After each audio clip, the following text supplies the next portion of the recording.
Welcome, welcome. Welcome, brothers and sisters. How's that mic? Is it good? Nice and clear. Thank you for coming out, New Jersey.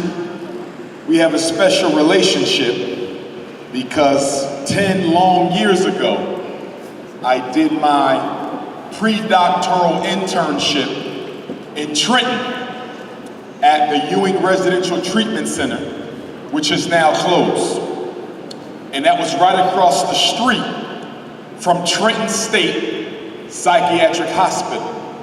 So I got to learn DIFUS, which is no longer called DIFUS, but I interned with DIFUS and I saw how in New Jersey, they made it almost impossible for relatives to gain custody of children in the family. And I didn't understand how you could take this black child and give him or her to a white mother, but yet you got black relatives who want that child. And excuse after excuse was made to stop black people from taking possession of their own children. And so I spent the year in New Jersey doing that internship, and I've spent time in New Jersey throughout the years. Obviously, living in Philadelphia, North Philly, I'm 5 minutes from Camden, so I'm very familiar with Camden. I interned in Trenton, very familiar with Trenton. Of course, my good sisters, the Jordan family, up in Paterson, New Jersey. I'm normally with them every year for the Fred Jordan Memorial Scholarship Banquet that they do. Shout out to Eastside High School.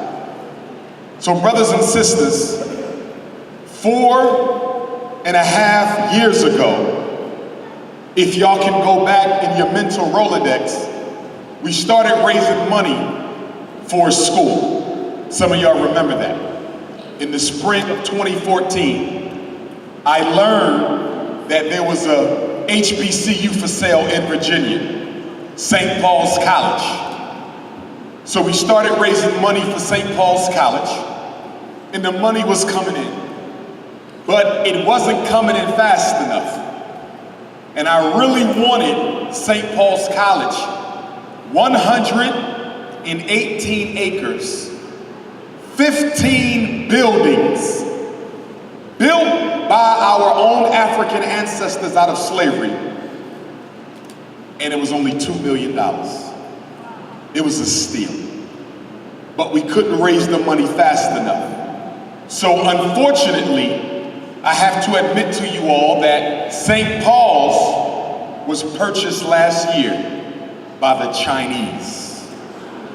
So we have allowed another ethnic group to buy a piece of historic black property. I don't think European Jews would have allowed black folk to buy historically Jewish college. I don't think Chinese would have allowed white folk to buy a college that had such a historical relevancy to their history and culture. But with black people, because our priorities are all screwed up, it's easy for people to come in and exploit our historical achievements for personal gain. So, after St. Paul's got purchased, we didn't stop. We kept on looking for schools. I came to Jersey, and I'm gonna be honest with y'all. I should have had a Catholic school in Trenton. It was $550,000. It came with 2 houses. I went, I inspected it, we had the money. I said, we coming to Trenton, New Jersey. And then once they saw that this young black male had cash money, all of a sudden, the Catholic school was across the street from a church. The bishop said, we don't want to sell it no more, we just want to lease it. So then I contacted the real estate agent and I told her, they want to lease? Fine, let's lease. And then she stopped returning all my calls. and returning all my emails. And I don't wish her no harm. But for all of you who are my family, if you ever come across the name Beth Chesmar, Bethchezez,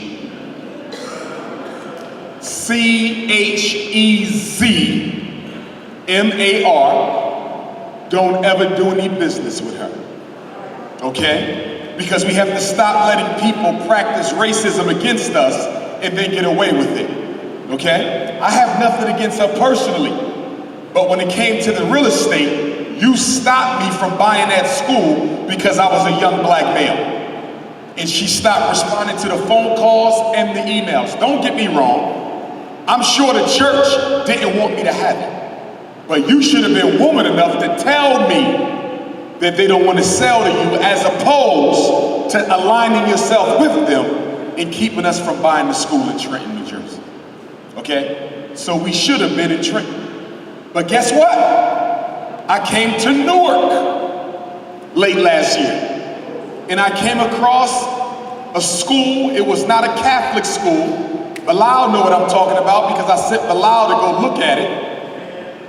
Do you remember the name of that school here in Newark? What was the name of it?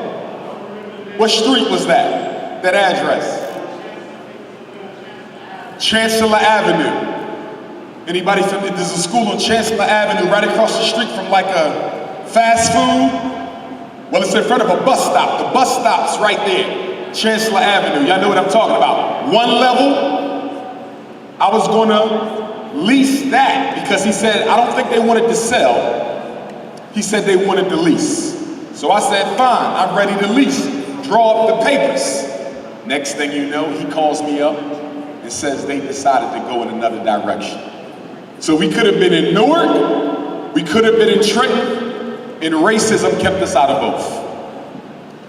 So a year and a half ago, right after the 2017 August the 21st eclipse, August 21st, 2017, the big solar eclipse, y'all remember that? I was down at Nat Turner land, celebrating Nat Turner. And I came back, and on my way back to Philadelphia, I was checking LoopNet. And I saw a school in Wilmington, Delaware. So I went and I checked the school out. I said, this ain't a bad place. But they wanted 1.1 million. I couldn't afford it. So I started speaking with the realtor and the owners, and I said, listen, all I have is $750,000. Can y'all reduce the price? He said, nah. He said, give us the 7 and you can pay off the rest with some interest. I said, I didn't raise money for 5 years just so I can flip it into a note and end up owing y'all more. So I just kept at it. I don't know what happened. All of a sudden, the heaven must have cracked open. And in February of this year, the owners decided to sell us the school for the money that we had. So brothers and sisters,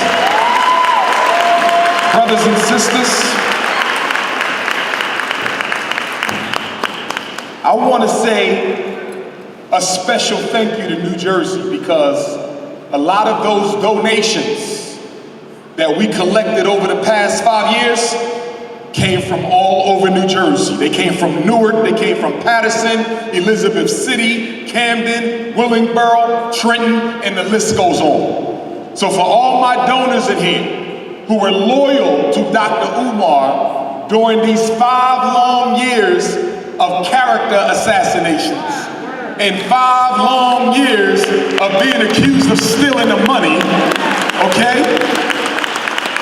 I want to say thank you for not letting the YouTube coons persuade you to stop supporting me, because in essence, you were not supporting me, but you were supporting the future of black boys. Now,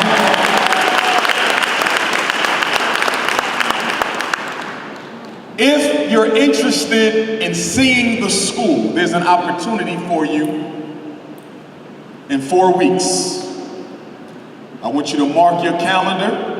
for June 8th and June 9th in Wilmington, Delaware, at the Boys and Girls Club in Wilmington, Delaware. Right around the corner from our school, not my school, but our school. I'm going to be holding a 2-day National Independent Black Parent Association training. So if any of you want to help us and help Sister Kalia, who's the president of our Montclair chapter of the Parent Association, that's the sister who took your tickets at the door wearing the long sleeve white Nat Turner t-shirt. She's been with us for years organizing the parents in Montclair. But guess what? We need chapters of the NIBPA in Newark. We need them in Jersey City. We need them in Elizabeth. Every town where we have black children, we need chapters of the NIBPA.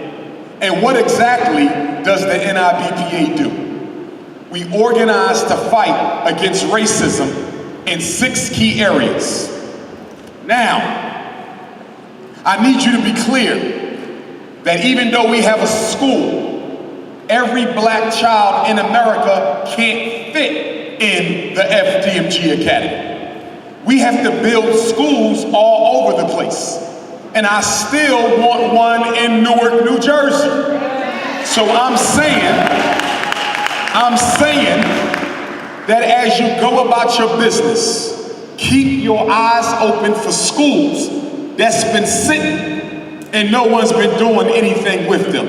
Is Brother Ross Baraka still the mayor? He is. Shout out to him. Maybe we can communicate with him and maybe he can slide us something on the side. Because if we don't get it, the white folks are going to get it, and they're going to gentrify it and turn it into some expensive apartments or a strip mall, okay, or a mini mansion. So we need one of those school buildings so we can go ahead and start laying the foundation for Frederick Douglass Marcus Garvey Academy Newark campus. That's what we need, okay?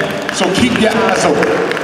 We don't have to wait for Wilmington to be up and running to get something started in Newark right now. I want to be clear about that. You guys are only an hour's drive. That's nothing for us to have a campus here along with the one in Wilmington. I want to be very clear about that. We're not done. We have a long way to go. But I cannot forget about all those children who cannot be served in that school. So I have to keep fighting for our boys and girls in public school. So what are the 6 committees of the NIBPA? Committee number 1, special education.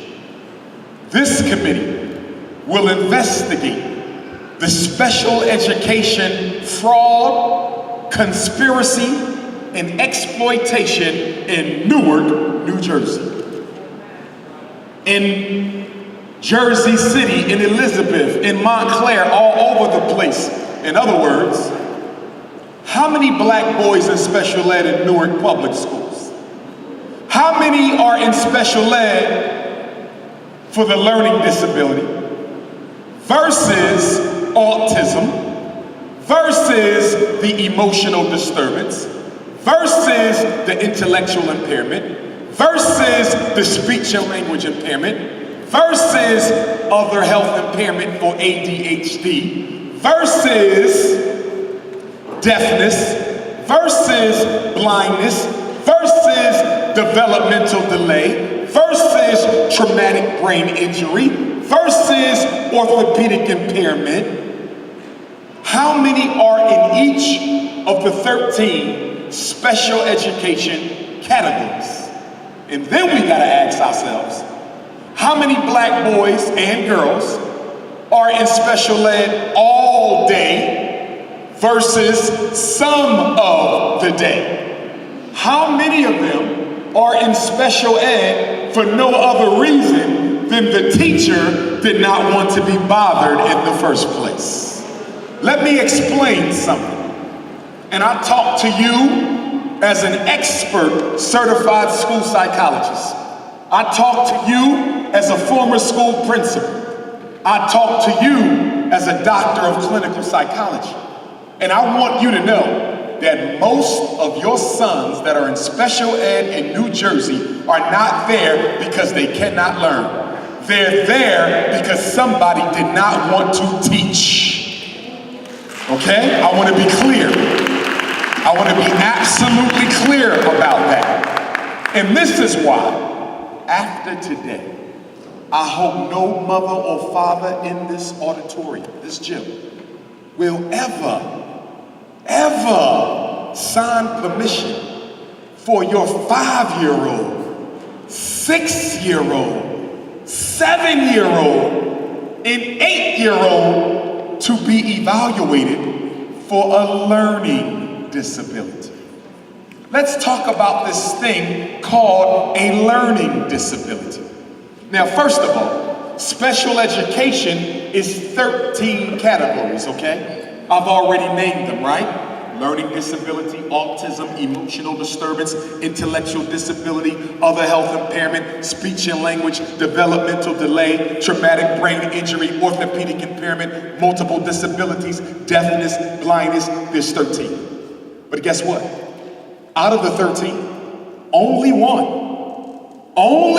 stands alone as representing more than 85% of black children in special ed. Most of our kids are not in special ed for being blind. Most of them are not in special ed for being deaf. Most of them are not in special ed for being autistic. Most of them are not in special ed for being intellectually disabled. Most black children in America, Newark up to Connecticut, down to Pennsylvania, all the way down to Florida, across to Texas, over to California, back to Chicago and Detroit. Most black children are in special ed for the learning disability. So here's my question for my parents of 6, 7, and 8-year-olds. If your child only been learning for a year or two, how did you allow someone to convince you so soon in their academic career that they need special help in order to learn? I don't understand, y'all, when I hear about 5-year kindergarten. My child is in special ed in kindergarten for a learning disability. That's a baby. Now, can I legally evaluate? Yes. Special ed begins at age 3. Yes, I can legally say he's reading disabled, math disabled, but should I? Of course not. And what all you parents need to understand is there is no way to objectively prove whether or not the child has a learning disability. Let me say it again. I hope you're listening. I hope you're listening. I said there is no objective scientific way that you can prove that Raheem has a reading disability. You can't prove a learning disability. You can't prove ADHD. You can't prove an emotional disturbance. You can't prove conduct disorder. Now some of you are saying, wait a minute, Dr. Umar, wait. I have a 20-page psychological evaluation report on my son. They did all these tests on my son, and you're telling me that they can't prove he has a learning disability? Well, if that's the case, then why do I have a 20-page report? I'll tell you why. When we sit down with your child as psychologists, we give them an IQ test, an achievement test, a visual motor test, a psychological assessment, an emotional measure, a visual motor assessment, an adaptive behavior measure. We interview the mother and father. We interview the teacher. We observe the child in the class. We look at his test scores, his attendance, his grades, and then we look at all this information and we make a professional opinion. We make a professional opinion. Not a single test that we gave your child. If you don't believe me, when you go home, read the whole report, which most of y'all never do. Most of y'all never do. That's the ghetto program. We flip to the back to see what the diagnosis is. Did you bother to read what they say? None of those tests can prove if your child is retarded. reading disabled, autistic. None of them tests can prove the labels we get. So how do we arrive at the label? I look at the information, I look at the scores, I use my training, my expertise, my experience, and I make a guesstimation, a hypothesis, a working opinion of whether or not I think Raheem has a learning disability. Can I prove it? No. Is there a blood test for a learning disability? No. Is there a CAT scan for ADHD? No. Is there a urine sample for emotional disturbance? No. Is there an X-ray for mild mental retardation? Hell no. You can't prove the labels we use as psychologists. Now, when you go to the doctor and the doctor says you're diabetic, they can run a sugar test and prove you're diabetic. If the doctor says you have cancer, they can conduct an ultrasound and show you the image of the cancer. If you have heart disease, they can show you pictures of your clogged arteries. But when someone says your son has a reading disability, there's no proof they can give you for that. We simply look at the numbers and offer our opinion. And you know what's so sad? You got black men all across New Jersey suffocating in these prisons because 20 years ago, somebody gave their mother and father an opinion and you ran with it. And that's why you should never share with your child the labels that people give you about them, because they're not scientific, they are opinions. Oh yes. And for black folks, I don't understand why you would let white folks tell you what your child can't learn how to do. Last time I checked, we were brought to America because people thought we were intellectually disabled. That has always been America's belief about African people. So why would you take a black boy to white people to solve his problems? Are there any problems that have ever been solved for us by white people? But you go running your son in there to the counselor, running your daughter in there to the dean of students. You can't wait to sign permission for him to be tested. I want to get him tested. I think he got ADHD. He can't pay attention. No, his ass is spoiled. Okay? And you don't want to take responsibility for spoiling him. Your son don't have a reading disability. He has a lazy as hell disability. It's not that he can't learn how to read. He don't want to learn, and you're not going to make him. Because after all, he's a football player. After all, he's basketball. After all, he's a track star. After all, he's going to be a rapper. So he never has to apply himself because he's not going to college. He don't have to apply himself. He's not starting a business. He don't have to apply himself. He's not going to trade school. He's going to be a professional athlete. So time that should have been spent practicing his reading is spent practicing his jump shot. Time that should have been spent practicing his math is spent practicing catching those footballs. In other words, the worst thing that can happen to a black child in New Jersey is to have a teacher who don't care and a black parent who couldn't care less. And some of you are just as guilty as the school to prison pipeline as it relates to pumping out new inmates for New Jersey's private prisons. And guess what else?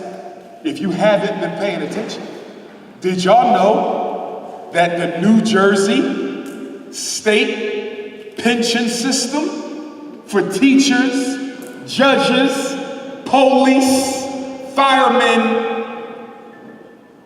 and municipal jobs, did you know that the pension system in your state that invests to help raise money for teacher retirement in New Jersey, they actually invest in private prisons. Who knew that? New Jersey invests in private prisons to make money for teacher retirement. Now, isn't that a contradiction? Isn't that a conflict of interest? The job of the teacher is to make sure your son succeeds. But if he succeeds, that could affect her retirement pay. So not only do we have a school to prison pipeline, we have a teacher retirement pension fund to pipeline. They are investing in your son's chances of going to jail, so the very person who's supposed to make sure he don't end up in jail can live comfortably after retirement. And Negroes can't wait for you to run out and vote for somebody.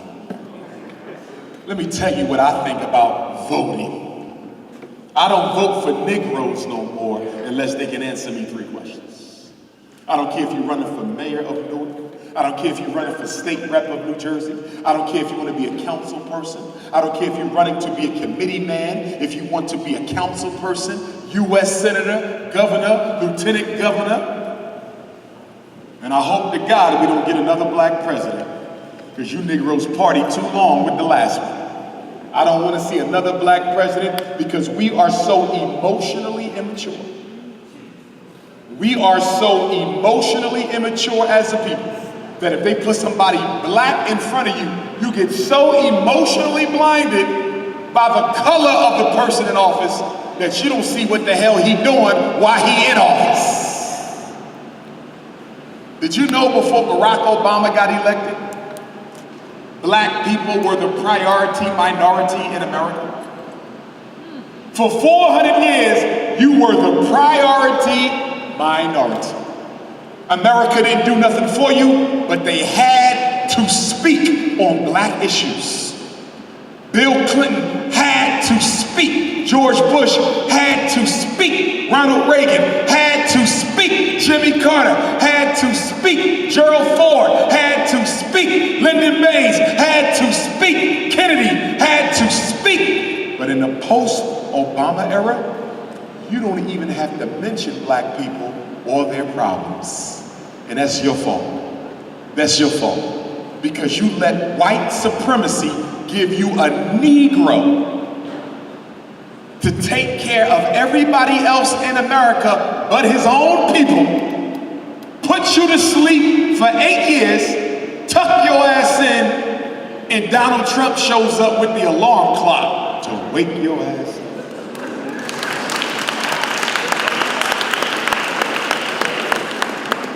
I got Negroes texting me, what do you think about Donald Trump? Isn't he bad? No worse than Obama. Well, stop talking about Obama. He one of ours. He ain't one of mine. See, I'm not interested in a black president. I don't need a black mayor. I don't need a black council person. I don't need a black senator. Guess what I'm looking for? Not black faces. I want black power. You understand? And there's a difference between seeing somebody black and being able to feel the power that black people have to influence the behavior of no matter who wins. So why did Dr. Umar say, I'm not voting for black folks unless they can answer 3 questions? Question number 1, are you a Democrat or Republican candidate? Because if you are, I'm not voting for you. Why? Because the Democratic Party is a white racist institution. The Republican Party is a white racist institution.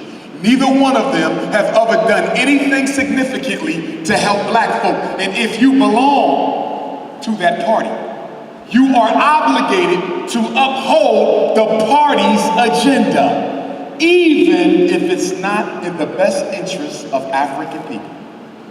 This is why, no matter who gets elected, you hardly see any change. Because when you Democrat, you part of the Democratic club. When you Republican, you part of the Republican club. So I only vote for independent thinking candidates And the only candidate that can be an independent thinker is an independent candidate. If you do not run on your own platform, I cannot support you. Because all I'm going to get is more of the same lip service without no action. I want independent black candidates. Now, why do most of our candidates run as a Democrat? Because they need money to finance the campaign. It's not that they love the Democrats, they need funding in order to win. Well, guess what, New Jersey? Y'all spend about $3 billion on Christmas gifts every year. And if y'all can spend $3 billion in New Jersey on Christmas gifts, why can't you fund your own candidates? The reason Black America has not benefited from the black politician is because the black politician is dependent on the Democratic Party to finance their campaign. And in case you don't know, there's an old African proverb that says the hand that pays is the hand that rules. Now, specifically, why don't we ever see changes in the schools and changes in the police? What are the two biggest problems facing black boys? Miseducation in New Jersey, police genocide in New Jersey. Why don't you ever see anybody do anything about the schools? And why don't you ever see anybody do anything about the police? Well, guess what? Who are the two largest unions in the United States? Teachers and police. Donald Trump, as tough as he acts, he ain't never gonna do nothing about the schools. Just like Obama ain't do nothing about the schools. Just like George Bush ain't do nothing about the schools. Just like Bill Clinton ain't do nothing about the schools. Just like your governor ain't gonna do nothing about the schools. Your state rep ain't gonna do nothing about the schools. Why? Because if you want to get elected, you have to go through the teachers. You need their votes and you need their money. You want to get elected, you got to go through the FOP, Fraternal Order of Police. You need their votes and you need their money. And that's why nothing ever changes in the school, because the average black politician is scared of white teachers and their police husbands. Oh yes. Some of y'all don't even know how many of your children's teachers are married to the police. Isn't it interesting? They use the white woman to miseducate your son, and when she's done, her husband can lock him up.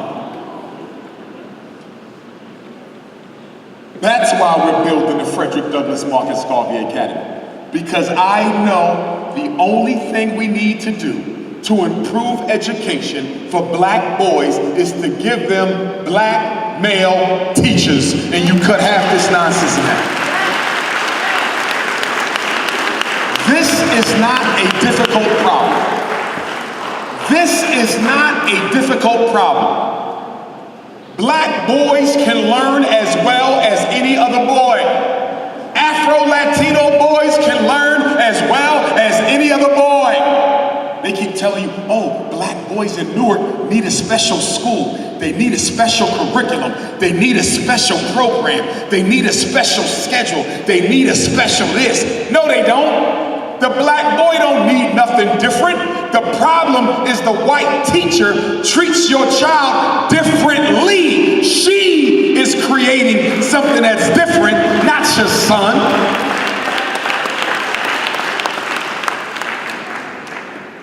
Well, what are you saying? All white teachers have it out for black boys? I'm not saying that. There's exceptions. But as a principal, I can tell you, as a rule of thumb, most could care less. Most could care less.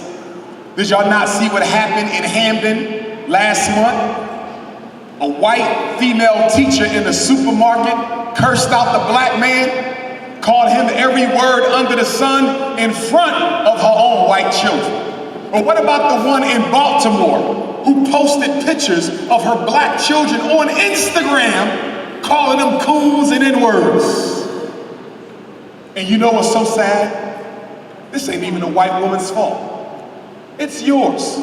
Because you can take your $3 billion in Christmas money and we can have a school next year for black boys if we really care. See, we don't care. We don't care. So let me give y'all a couple of stops. I want to give all my black parents in here tonight a couple of stops, a couple of don't ever do this again. Number one, don't ever go to a school meeting by yourself ever again. Ever. Black fathers, this includes you. When you go to the school by yourself, you don't have any support. They can gang up on you. They can misrepresent you. They can bully you, and you don't have nobody to serve as a witness to any verbal agreement you made with the school. When you go to a meeting by yourself, you're setting yourself up to lose that negotiation. Always take somebody with you. I prefer that mother go with father. If she can't go with father, I prefer mother go with uncle, mother go with brother. Mother go with significant other, mother go with pastor. But take a black man with you, black woman, because they will treat you differently. When a black mother shows up by herself, and I'm talking to my Latino women too, because y'all Africans too, your great grandma look just like mine, okay? When you go by yourself, they gang up on you, disrespect you, exploit you, and you don't even have a witness. And if you can't find no men, take a couple of your girlfriends with you. In fact, bring the whole family with you. See, one black mother will be in a room waiting for the meeting, right? And then all of a sudden, 20 white folks walk in for one black mother. For one black mother, and we hate black people public school in Newark, they will bring in the principal, the vice principal, the principal intern, the school social worker, the school psychologist, the school nurse, the home and school person, the grade leader, the math specialist, the window cleaner, the bus driver, the lunch man. For one black mother, you got 25 white folks and one coon. There's always one coon. Okay? Her name is Queen Mother Earth, and she's a coon. She works for the school system, and her job is to make black mothers feel comfortable about putting your kids in special ed. Queen Mother Earth's job is to make you feel okay with getting your son diagnosed with ADHD. Queen Mother Earth's job is to make you feel comfortable putting your son on Ritalin, in Adderall, in Concerta, in Metadate, in Cyclone, in Vyvanse, in Prozac, in Paxil, in Risperdal, in Depakote. They always have one black person who looks Afrocentric so they can confuse you and make you think everything you heard Dr. Umar say on May 5th was not the truth. Queen Mother Earth will say, I love Dr. Umar too. I listen to his videos, but he's too extreme. My grandson Raheem was on Ritalin. He turned out all right. Yeah, they caught him running butt naked down the street last night, but not because of the Ritalin. So I'm telling you, you don't trust nobody in the school system. Because if they gotta choose between a paycheck and your child, what you think they're gonna choose? The paycheck. So number one, don't go by yourself. And my black mothers, if you can't find no men to go with you, I want you to go to the street corner and get Tay-Tay and Mike in there. I'm dead serious. You tell Tay-Tay and Mike, I got a meeting for my son. These white folks is ganging up on me. I need y'all to come and represent. First, you tell them to wait outside, and you want to say, I'm gonna let you know how many they got, and we gonna bring one more. And you just text them. Tay-Tay, they got 9. So Tay-Tay gonna come in with 12. Wife beater, tattoos, cornrows smelling like the greatest marijuana you ever smelled.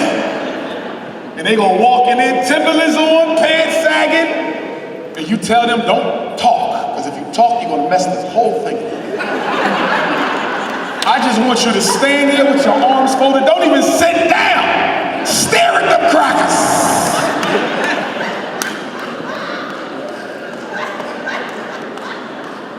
Just stare at them. Don't blink and nothing.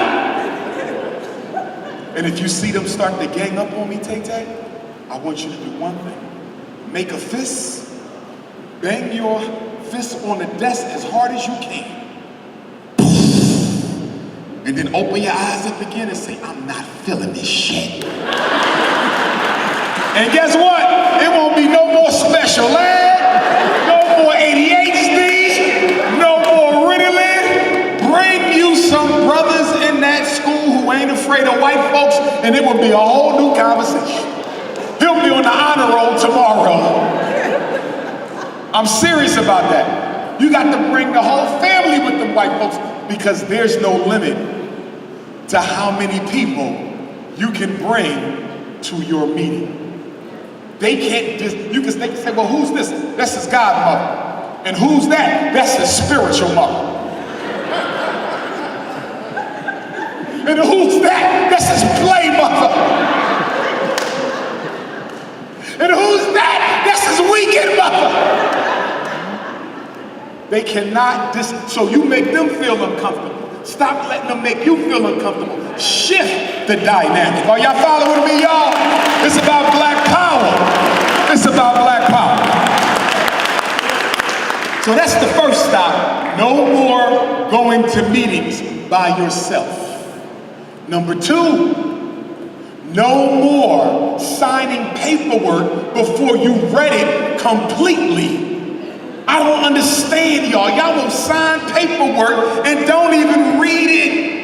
And then you call me up, Dr. Umar, my son is retarded. What do you mean? They said he was retarded. Did you sign permission for an eval? I don't recall saying I wanted him tested.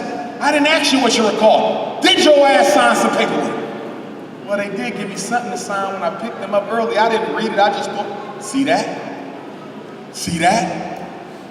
When they give you paperwork, take it home. Don't sign nothing on the spot. And then they're going to tell you, we need this right now. We need this by 3 o'clock. Let me tell y'all something about the schools. Parents don't have timelines. Let me say it again. Parents don't have timelines. Let me say it one more time. Parents don't have timelines. Schools have timelines. So if they tell you, we need this back by 3 o'clock, you're going to say, if you needed this by 3 o'clock today, I should have had it 3 o'clock last Thursday. Are y'all following me? I'm taking it home, I'm going to read it, and this is how you really get them. Mothers, I don't sign anything without talking it over with my son's father. Now some of y'all saying, but he ain't involved. It don't matter.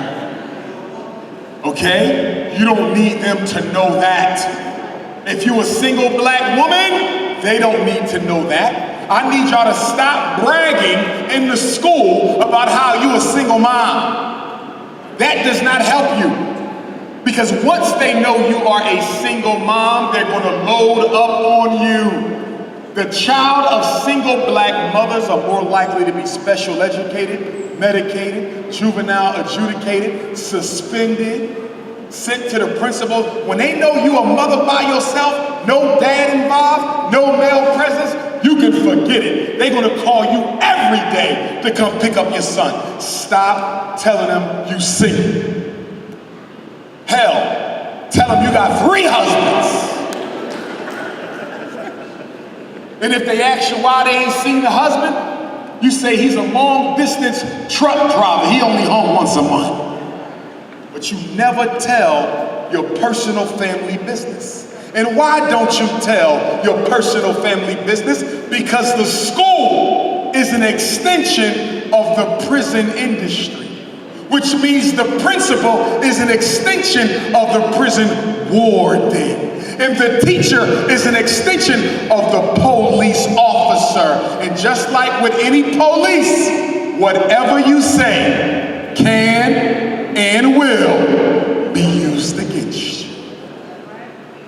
You black mothers love going into the school looking for sympathy from the white teachers, don't you? Mrs. Slurbanowski, this is the third day you've called me to come pick up Raheem. I just started a new job. I'm on a 90-day probation.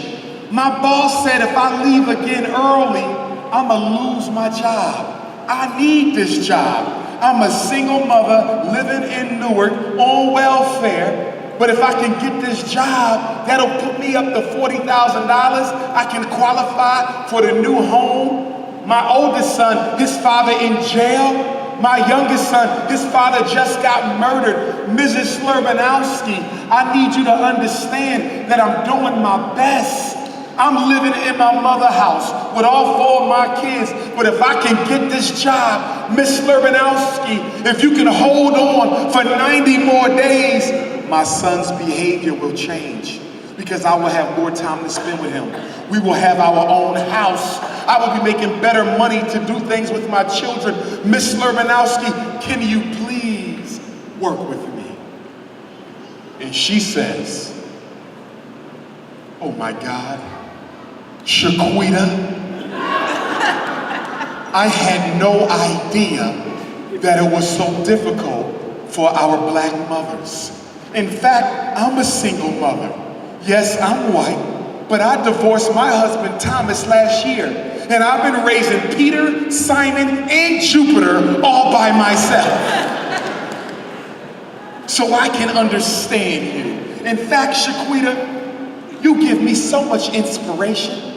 Doing what you're doing, single black mother in college, raising 4 kids, starting a new job, about to buy your first house. Shaquita, you're my hero. Can I have a hug? Can we pray together? I promise you, from now on, I'm gonna call you first. I'm not gonna involve the principal. I'm gonna call you. We're sisters. And you walk out thinking you got a new white friend, and soon when you leave the school, guess where she goes? To the principal's office. And guess what she tells the principal? Oh, Dr. Silverberger, I don't want to tell on Shaquita, but she smelled like marijuana, and she said she's living in a 1-bedroom home in her mother's house. That can't be safe for the children. And I noticed Raheem been wearing the same dirty school uniform all week. I don't want to get her in trouble, but I'm a teacher and I'm a mandated reporter. And as much as I like Shaquita, I'm obligated to call DIFAS, what they call DIFAS now?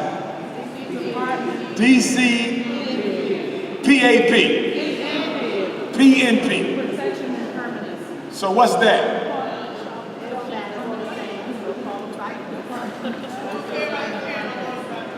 Exactly. And now you got somebody knocking on your front door talking about, we're from Child Protective Services. We got an anonymous report that there's child neglect going on in your house. They want to go in your refrigerator. They want to look in your toilets. They want to check the basement. They say you ain't got enough square feet per child. Ain't that funny? Square feet? How much square feet do we have on the slave ships? Now they want to worry about square feet. You want to worry about square feet 400 years ago, but now you worry about the square feet in my house. Ain't that something? And then guess what they do? They will take your children, and when they come to take the children, they don't take just the one kid.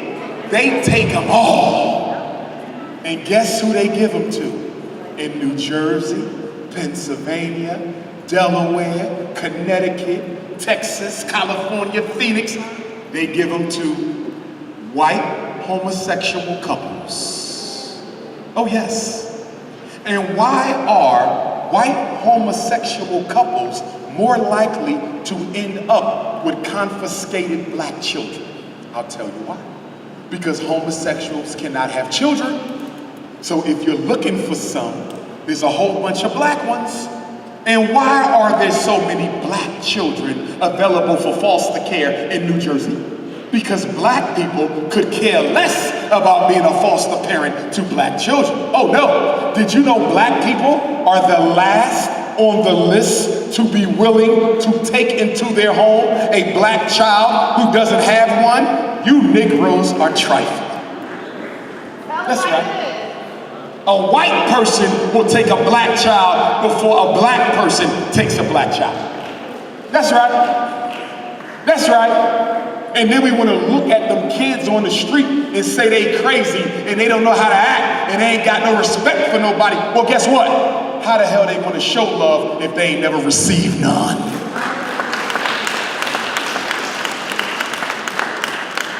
Oh yes. And I want everybody in here to consider being a foster parent. But I want you to do it for the right reasons. Don't do it for the white reasons, do it for the right reasons. The white reasons is to get that money. And guess what? The crazier the child, the more money you get. Oh yeah, they don't get the regular ones. People are like, why do white folks always got the craziest black kids? Like, damn, they got 5 of them.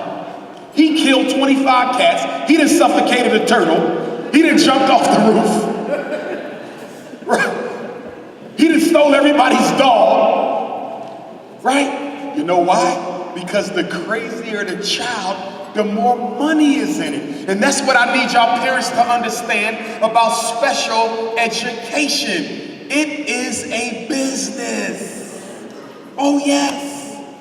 Whenever I would evaluate a child down in Trenton, and see, I was unique because I was a certified school psychologist interning for my doctorate in clinical. So they really used me because I had special paperwork that the white folks didn't have.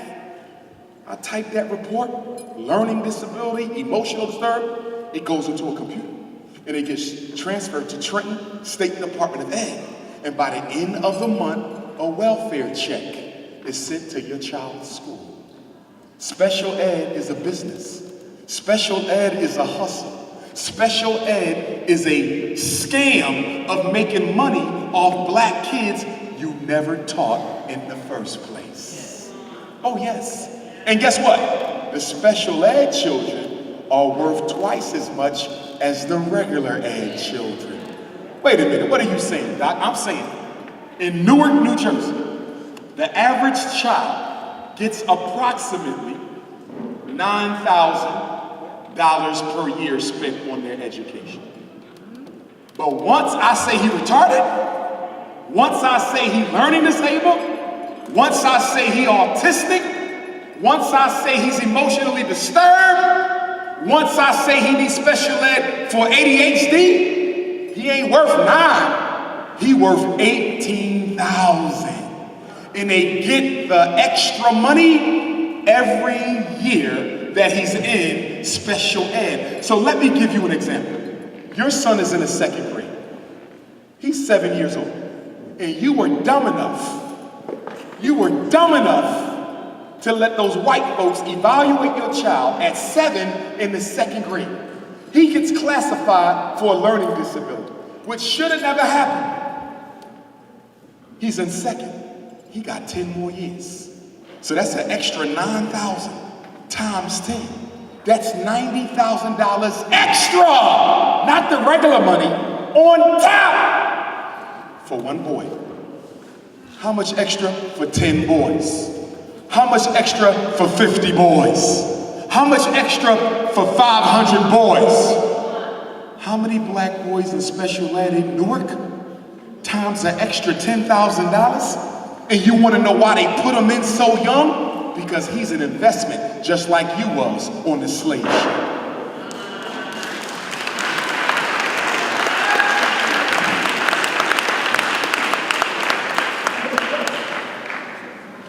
And I know y'all don't believe black folks, so I had to bring some white paperwork. They say there's no way in hell he adopted. That Negro was too radical. No white folks ain't give him no doctorate. He must have lied. Ain't that's what they said on YouTube? No way in hell they gave some dashiki wearing Negro with a beard a PhD. But what you fail to realize is when I went for my PhD interview, I know how to act like a fool. I put on the tightest suit and the pointiest shoes, and I walked my ass in there.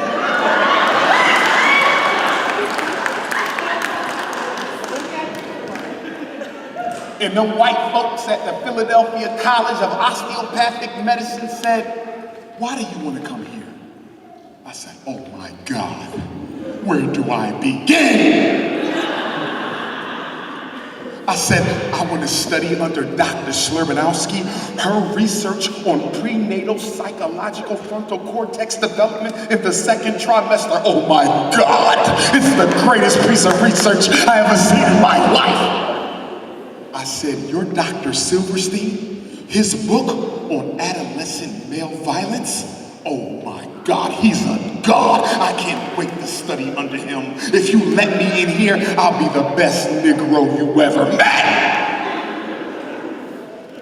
And they said, "Go sit outside. We're going to talk about your application." So I sat outside with my tight suit on. I was bleeding in my underarms. And they called me back. And I went back.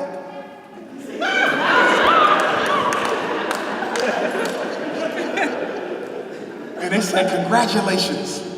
You will be in the 2004 cohort. Only Negro in the cohort." So then everything went well for 4 years. And then it was time to work on our dissertation. And I wanted to do my dissertation on the relationship between ADHD misdiagnosis and black boys. And they said, "Oh, hell no." So I had to do it on something else. And they gave me a black dissertation chair, the coon. And guess what she did? She told the white folks who I really was. She went to a meeting and she said, "Do y'all know who that is?" They said, "Who? Umar? He's harmless." She said, "No, he..." Type his name in YouTube. And all the videos popped up. Next thing you know, I got a letter talking about we suspended you from the program. And then I said, "Oh, hell no." So when I walked in the next time, I came in as me. I'm not going nowhere. Y'all gonna give me my damn paper or I'm gonna make y'all famous. And they had a meeting. And they said, "Let him go. Because he's not worth all the problems he caused." And I graduated. That's how I got out. See, you don't have to be smart to get your doctorate. You just gotta act like a coon. A black person who goes out of their way to love what white folks say, you will get your PhD and you could be dumb as hell. Yes. So it was hell to get my doctorate. But guess what? I had to play the spook that sat by the door because I don't know too many black psychologists who stand up for our children the way that I do. And I'm not tooting my horn, but you know why you don't see black psychologists in Newark? Y'all got a lot of them. Why they don't be talking like Dr. Umar? Why they don't be telling y'all about these labels in this book? You know why? Because mental health is millions of dollars. Do you know how much money they pay you for a psychological evaluation? You can get $10,000 for one ADHD evaluation. I'm telling you, you can be a millionaire in 2 years if you would just shut up and misdiagnose black kids whose parents don't care enough to do some research.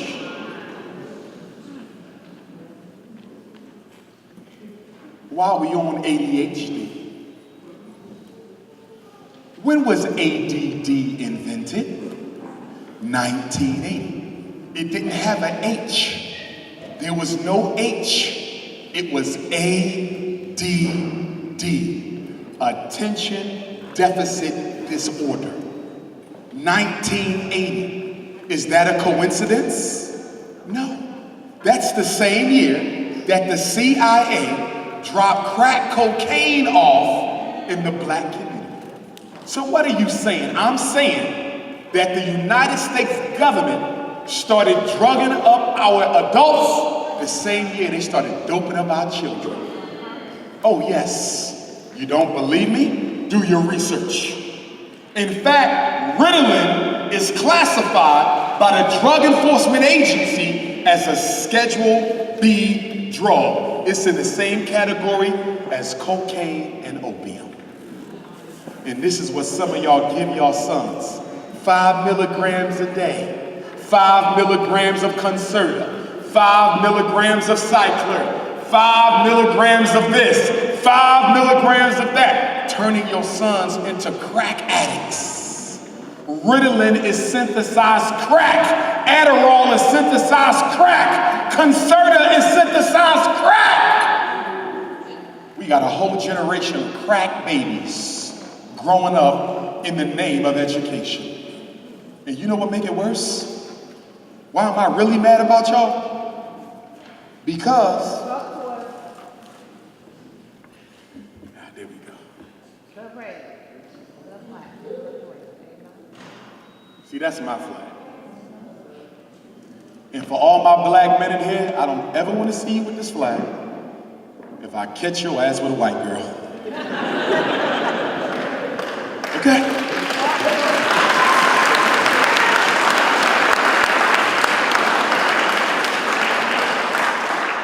I have nothing against the white female. I have everything against the black man who can't find a black woman that he can love. Because when you marry something other than an African, you're telling me you cannot find a woman that looks like your mother that you can love. I got a problem with that. You know why? Because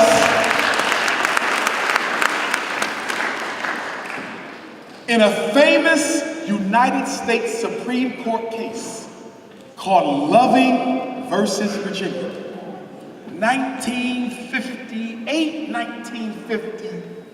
68, right around the time they murdered Dr. King, the Supreme Court struck down all anti-miscegenation law. So you've only been allowed to get married to white girls nationally for about 40 years. And you Negroes have went crazy. An educated black man is more likely to marry a non-black woman than every other man in America put together marries outside of his race. You're going to tell me that that's a coincidence? What is it that's so special about the black man's attraction for the white woman? I ain't got no problem with the white woman. I got a problem with the fact that only 1 out of every 4 black women gets married. We got sisters looking for husbands, and you Negroes want to find something other than black. And then some of y'all want to cheat. Y'all make sure she's not straight white. Y'all get one of those Mediterranean Greek-looking Caucasians. So you can try to lie and say her great-grandfather was half black. Okay? We have to build community. In order to build community, we have to marry our own women. And if you say you can't find no good ones in New Jersey, go get her from New York. If you don't like the Brooklyn queen, get her from Harlem. And if you don't like the Newark queen, get her from Patterson. Or come on down to South Jersey and get you a nice, calm Camden sister.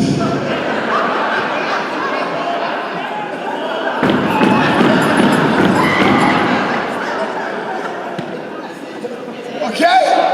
Or get you one of those sophisticated Trenton queens. Or come to my hood. I got some nice middle of the ghetto North Philly sisters. And if you don't like black women in America, we got them in Brazil.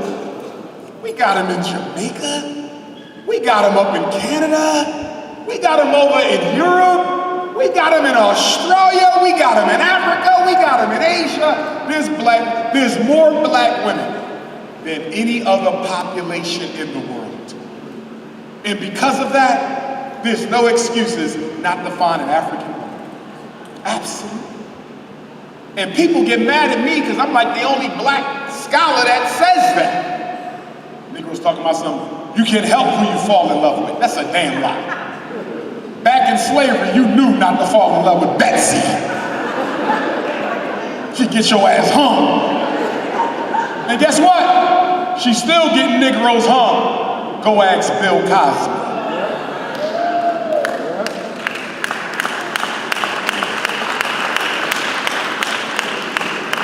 Look what they did to my North Philly brother, Bill Cosby. He's 82 in a maximum security prison, legally blind. He needs 2 people to help him go to the bathroom, 2 people to go to bed, 2 people to get his food, 2 people to wash his body. This, at one time, was the #1 black entertainment personality in the world. Do y'all know it was Bill Cosby that laid the foundation for Richard Pryor? Bill Cosby laid the foundation for Dick Gregory. Bill Cosby was the first major black comedian and TV star to break into the major networks. And look at him now, disgrace, because he didn't know how to leave white cookies alone. Tiger Woods just won the Masters. It took him, 15 years to win another Masters? Because he cheated on his white wife, and she took half his money and became his damn master. I don't understand what it's going to take for you black men to learn. See, we got to have a conversation about racism. What's the 3 rules of racism, New Jersey? I need y'all to master this. Rule number 1, and this is no disrespect to our white visitors, we want them to stay because maybe they can help some of our children.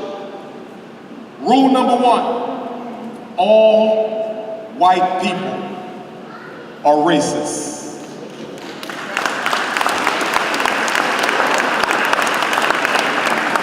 Listen, I need y'all to understand what I'm saying. I didn't say all white people hate black people. I did not say that. I said all white people are racist. This is where I need you to understand, understand, and overstand this. Hate is emotion. Racism is power. Hate is emotion. Racism is power. Let me break it down a little further. White people do not have to dislike blacks to be racist. Racism is only about making sure that white people control the resources and the opportunities. That's it. It's about making sure that white New Jersey controls the resources of black New Jersey. It's about making sure white New Jersey controls the opportunities of black New Jersey. It ain't got nothing to do with what color your girlfriend is. It ain't got nothing to do with who your best friend is. It ain't got nothing to do with you having a white wife, a white husband, a white coworker. That's personal. Racism is business. And the problem with black people is we confuse personal relationships with white folks with systematic white privilege, resource control, and opportunity domination. Your son ain't got a job in Newark right now. Not because he don't want one, but the white folks won't hire him. And your white friends aren't going to do a damn thing to change that. Racism is about power and privilege, not hate.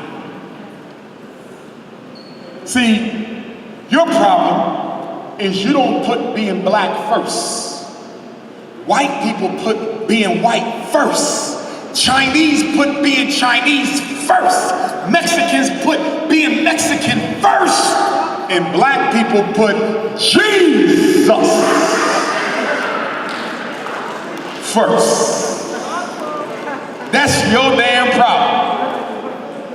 White man believe in Jesus, but Jesus ain't more important than white people. Chinese believe in Jesus, but Jesus ain't more important than the Chinese people. Mexicans believe in Jesus, but he does not come before the collective best interest and destiny of the Mexican people. Only with the Negro is your religion more important than your race.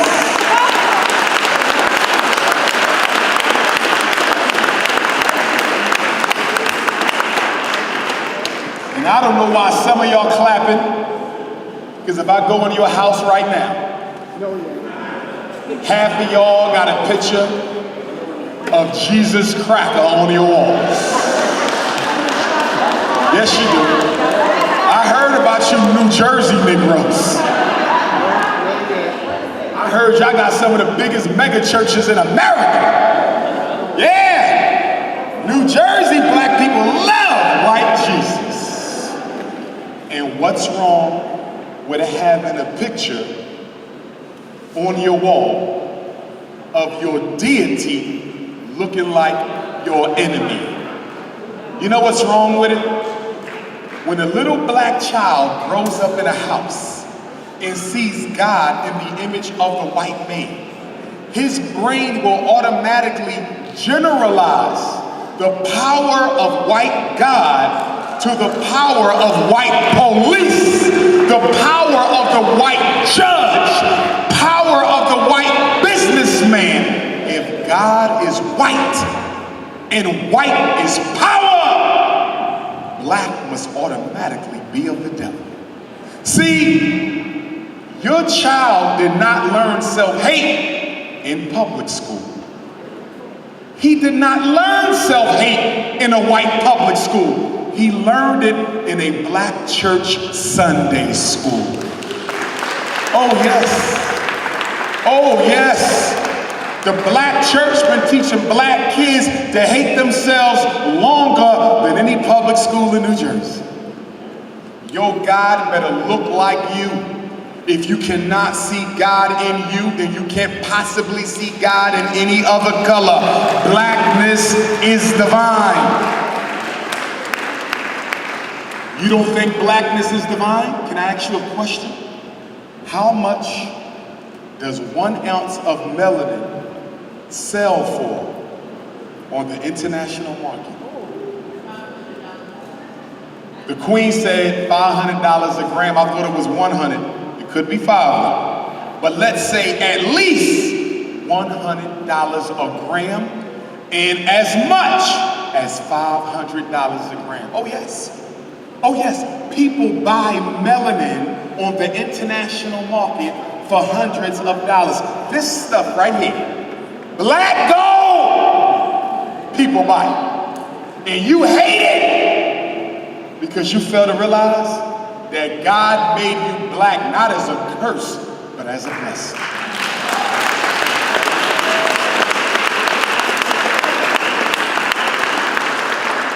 And every black man in here knows what I'm talking about when we say the darker the berry, the sweeter the...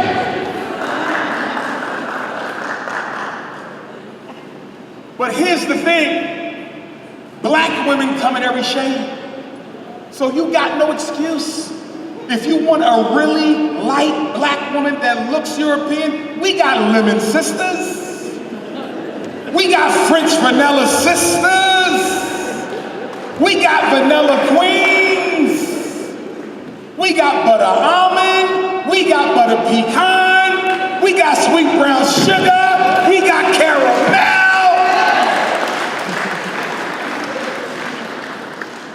We even got chocolate fudge. Woo! When that fudge get hot, when that chocolate fudge get hot, you better be ready to rumble. Got to love black women. Let's keep on going down the list. Don't go to no meetings by yourself. Don't sign no paperwork without reading it. Stop telling all your business. Number 4, black mother, y'all ready for this? Don't get mad at me, my beautiful African sisters, but never, ever, ever, ever, ever, ever, ever, ever, ever, ever, ever, ever, ever, ever, ever, in the rest of your life, don't you ever drop off your children wearing your damn pajamas. I am so tired of you ghetto ass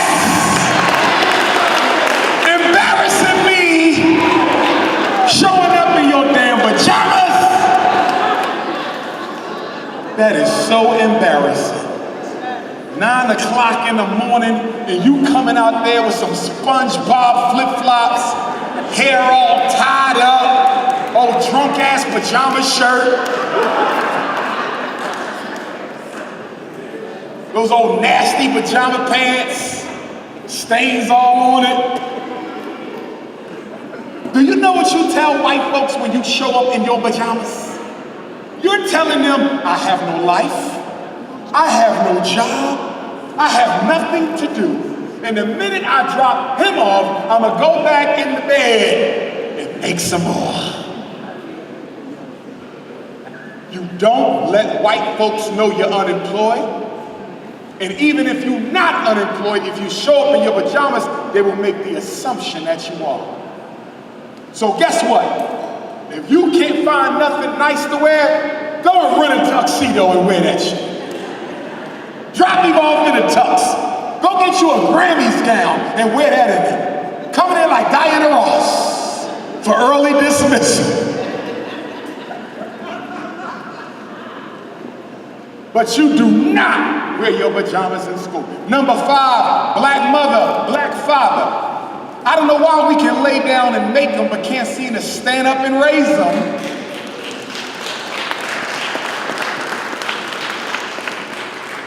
Can somebody explain to me why the only time black men and women can get along is when we're laying on our backs? But whenever we're standing on our feet, we can't seem to get along. But we can bake some cookies. Never argue in front of white folks about your kids. Because guess what? I work in a school. So if the mother and the father don't get along, I just go along with the one that want to do what I want to do. Yes, a school can legally go with the parent that they agree with, assuming that they have shared legal custody. If y'all have shared legal custody and he don't want his son on drugs, but the mom want him on crack for kids, I'm gonna go with the mom because the mom wanna do what I wanna do. Now, speaking of ADHD, which is a fraud, ADHD don't exist. ADHD is a hustle. And when did they add the H? 1980, ADD. 1987, ADHD. Do you know why they added the word hyperactivity? Because there's no drug that can make your child pay attention. So the drug companies were losing money on ADD. So they paid the American Psychiatric Association to put the H.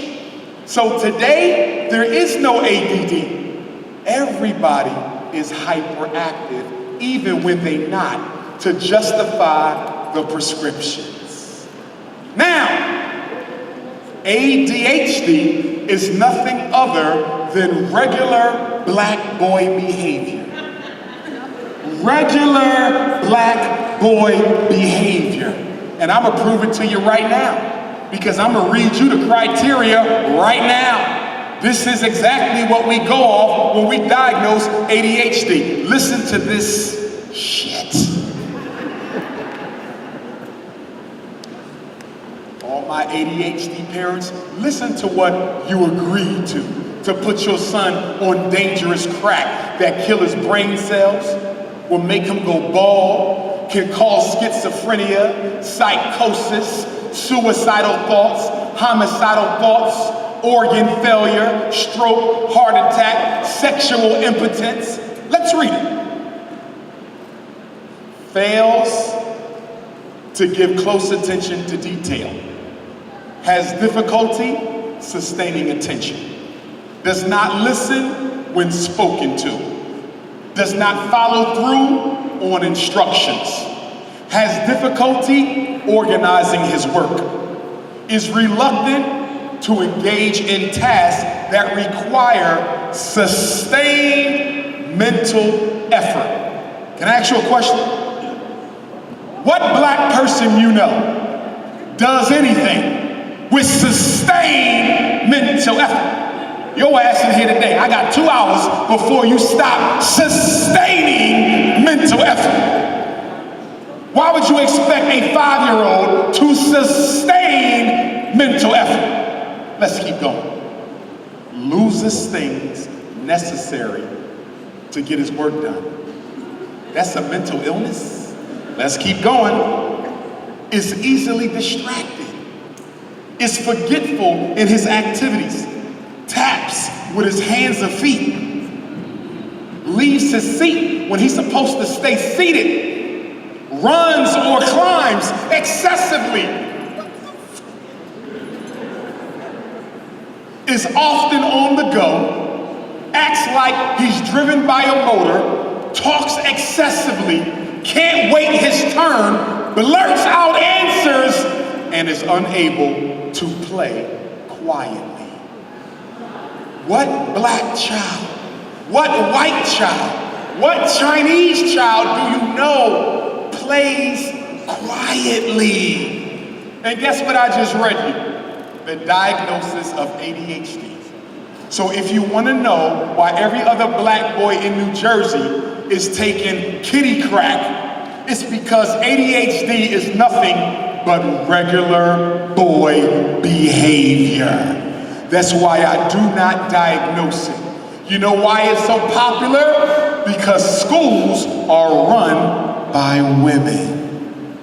And since schools are dominated by women, women can only relate to a female child. See, a girl can sit still for 7 hours a day. A boy cannot do that. When a girl goes through puberty, what do y'all do all day? Sleep! When a boy goes through puberty, fellas, what do we all day? Run, jump, tackle, wrestle, basketball, football. Testosterone is an energy hormone. Testosterone is an energy hormone. And you know what makes it so bad? You got a school telling you your child need medicine, and they don't even have a gym class. You got a school telling you your child need medicine, they don't even go on class trips. You got a school telling you your child need medicine, they don't even have a playground. Are you kidding me? You got young, growing boys with nothing to do physically. They're supposed to sit still for 35 hours a week. And when they can't, they're called disordered. You're crazy as hell if you let anybody diagnose your child with ADHD.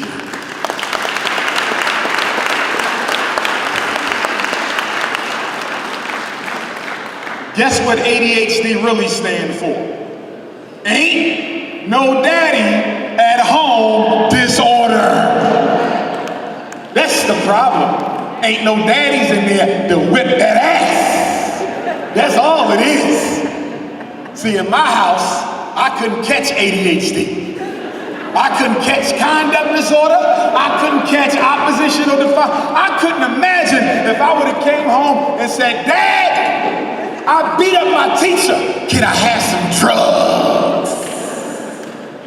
The hell wrong with you? ADHD was right around his waist, wasn't it, fellas? Couldn't nobody go to our father talk about something? Oh, don't beat him. He has no control over it. Right? And then y'all got white folks telling y'all, you can't hit your kids. That's illegal. It's not good for psychological development. I know. That's why your kids be blowing shit up.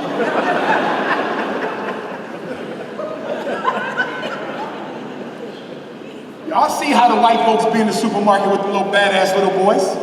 Mommy, I want Lucky Charms. No, Thomas, we talked about this. No sugar all week, remember? Fuck you. I want my Charms. And then he ripped the whole damn out. And then she'd be on her knees. Thomas, please stop. Black folks, we don't do that. We believe in respect. We believe in hierarchy. We believe in respect of age. See, white folks believe you should negotiate with your children. Black people believe you should dictate to your children. White folks believe it's okay for the child to let you know they don't like you. Black people believe if you ever say some shit like that,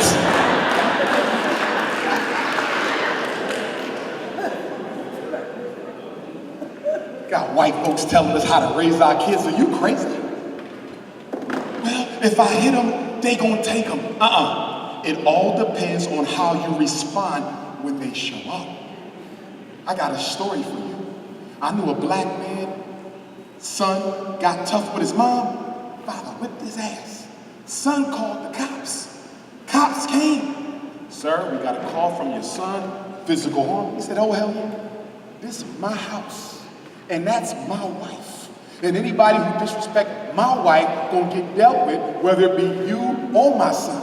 If y'all wanna take them, take them. And then he looked at the son and said, if those crackers take you out this house, don't bring your black ass back. And guess what? He went back to his room and the police said, have a nice day. If you're gonna let white folks come in and dominate, that's what they gonna do. But you let your child know you do that to me, it's gonna be consequences. It will not happen. See, you need discipline. I didn't say child abuse. If all you do is put your hands on your child every time they do something wrong, that's child abuse. I want to be clear about that. A child should not be spanked every time they do something wrong. Physical spanking should be reserved for extreme misconduct. What do you mean? If your child does something so egregious that it could have affected the safety and life of him or another person, you whip that ass. So let me give you an example. My son came in 30 minutes late from curfew. He's supposed to be in at 8:30, he got in at 9. He broke my rule. Did that cost him his life? No. Did that cost anybody else their life? No. So guess what? Tomorrow, you're not going out. That's your punishment, okay? Your daughter got a C on the test when you don't accept nothing less than a B. Is that going to change her life? No. So she goes to early bed. Your other son got caught joyriding in a stolen car without his license. That's grand theft auto.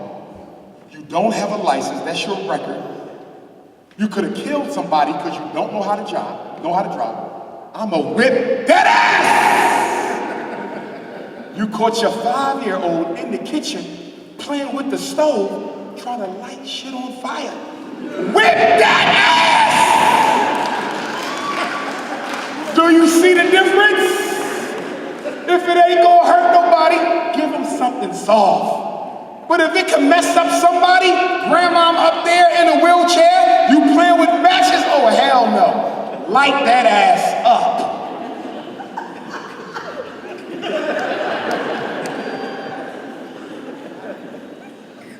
And let me make sure y'all understand this so y'all can explain it to white folks who think it's child abuse. Tell them African Americans spanking their children goes back to slavery. And the reason we do it is to prepare our children for the consequences that will occur in the white man's world if you do what you did here out there with him. In my house, it's an ass whipping. But if you don't stop when the police tell you to stop, it might cost you your life.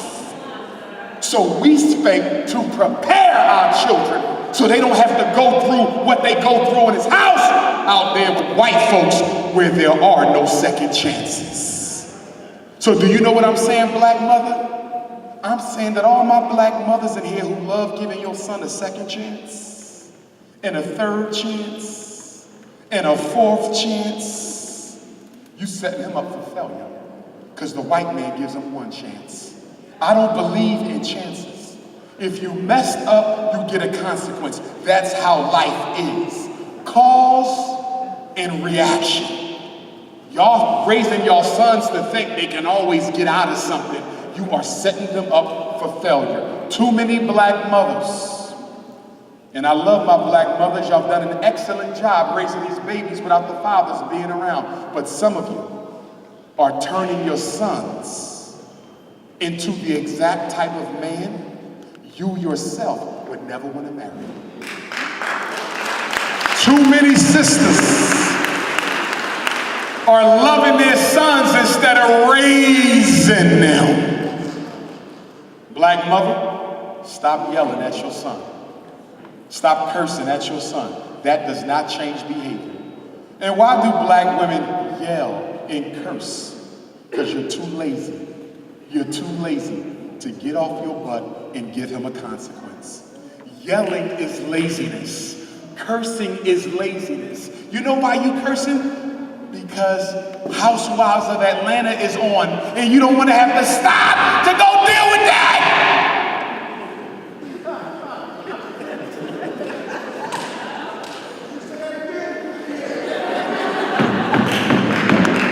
Listen, I want to make sure y'all understand me now. You cannot teach discipline if you don't have none. You cannot teach discipline if you don't have none. And what is Dr. Umar's definition of discipline? It's the ability to do what needs to be done when it gotta be done, whether you like it or not. Your child must graduate from your house with the God-given discipline to do what he don't even like because it got to be done. Michael Jordan wasn't the greatest basketball player. The greatest basketball player, you will never know him. Michael Jordan had the discipline to become the greatest. The greatest scientist wasn't Dr. George Washington Carver. You'll never know who the greatest scientist was. But Dr. George Washington Carver had the discipline to work. Dr. Umar Johnson ain't the greatest black school psychologist. You'll never know who he was. Dr. Umar simply had the discipline to put up with them damn devils and get that paperwork. Teach the children discipline. And guess what? The best time to teach discipline is when it's toughest on yourself. Beyonce is coming to Newark. Beyonce tickets are $300. Your daughter loves Beyonce. You're gonna buy 2 tickets, one for her, one for her cousin. You bought the tickets 6 months ago when they was on sale. The Beyonce concert is tomorrow. Your daughter came home with her report card today. She failed a class. You don't accept F's in your house. But the Beyonce concert tomorrow, you don't know if Beyonce is ever coming back to Newark again. This is the only chance for your daughter to see her favorite artist. What do? Do you make an exception and let her know it's okay to screw up as long as it's Beyonce? Guess what you do? You bring her in and you say, this is love. Because I love you so much, I got to make sure you understand that getting F's on your report card is affecting your ability to get a free scholarship to college because I cannot afford it. So until you improve these grades, you'll never see Beyonce all your damn life.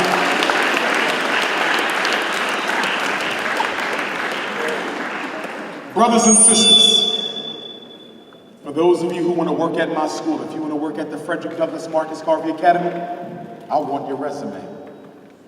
Do not worry about being a certified teacher. Do not worry about being a licensed teacher. Private schools operate a little bit differently, and we are an independent school. So many of you will be able to teach in my school without a license at all. If you think you're good enough to be the math teacher, if you think you're good enough to be my science teacher, if you think you're good enough to be my language teacher, if you think you're good enough to be my social studies and civics teacher, I want your resume. Not only do I want resumes in those areas, I need people who can speak African languages and who know how to teach it. I want every child to speak at least 2 African languages. Not only that, some of you have a green thumb. You have gardens in the back of your house. You know how to grow plums and tomatoes and bananas and watermelons and all of that. You might say, hey, Dr. Umar, I'm pretty good with gardening. I'd like to come and teach your young men how to garden. Some of you might know how to build computers. Dr. Umar, I want to come and teach the young men how to build their own computer. Some of you might be good with animals. We're going to have a horse farm at the Frederick Douglass Marcus Garvey Academy. Every classroom will have their own horse. Whatever you're good at, send your resume in for that. I had a black woman in Washington, D.C. last month send me an email. She said, Dr. Umar, I have over 6 brand new sewing machines. I'm going to donate them to the Frederick Douglass Marcus Garvey Academy, and I'm going to come and teach your young men how to make clothes. And so guess what? The first thing they're going to make at my school is their own damn drawers. They might be holy, the stitch might be in the wrong place, the butt might be out, but it's going to be their drawers. And every boy at the school can say, I made my own underwear. Guess what? I got another brother who knows how to make shoes. He's going to come to the school and teach our young men how to make their own shoes. I need secretaries, counselors, nurses, home and school. Some of you might be real good at yoga. We're going to teach that. Some of you may be good at African martial arts. We're going to teach that. Some of you may be good with guns and weapons. Yes, we are going to teach that.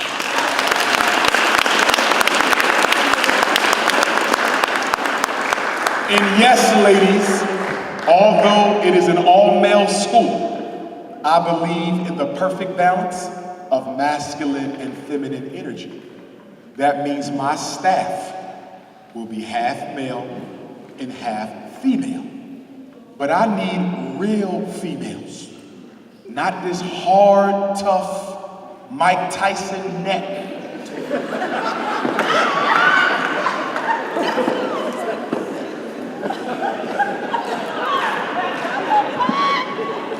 I want real women. I want feminine. See, let me explain something to my sisters in here, and then I'm going to start wrapping up so I can take a few questions.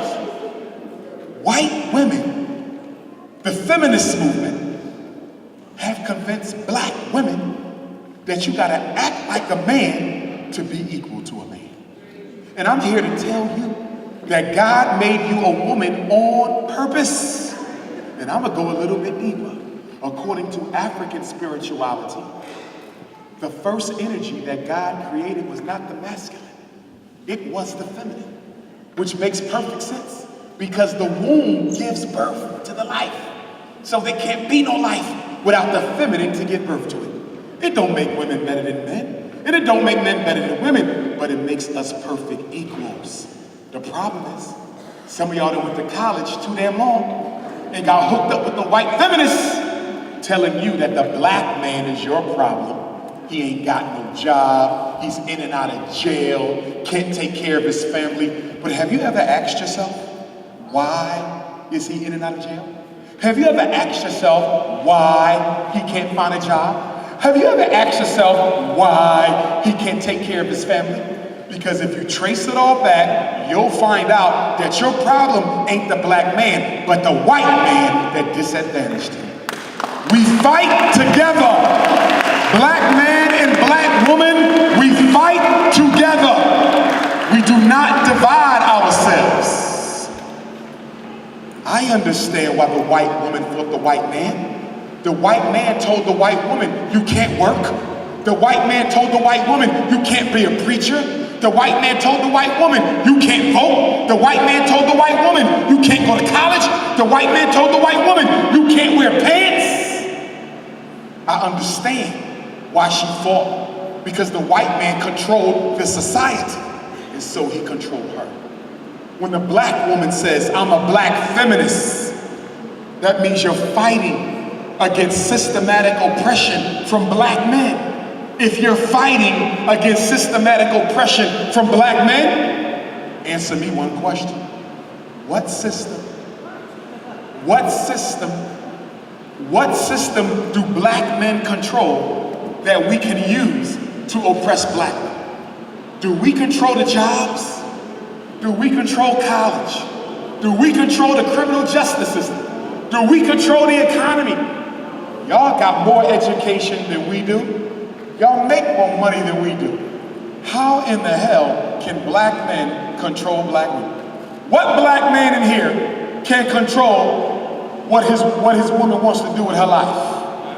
What black man is going to stop a black woman from getting a job? What black man is going to stop a black woman from wearing some damn jeans? Do you know how good you look in some damn jeans? Are you crazy? I love to look at a black woman in some jeans with the little heels on them. Damn! All cut all up and chiseled up and proportioned all up and Serena Williams all up and... Brothers and sisters, we got a lot of work to do. If you want to send me your resume, the email address is FDMG resumes, resumes@gmail.com. I need your resume. I need a cover letter telling me something about you to make sure you're not an agent or a coon. And I need a photo, because I can pick up your energy from your photo. I can say, look at her neck.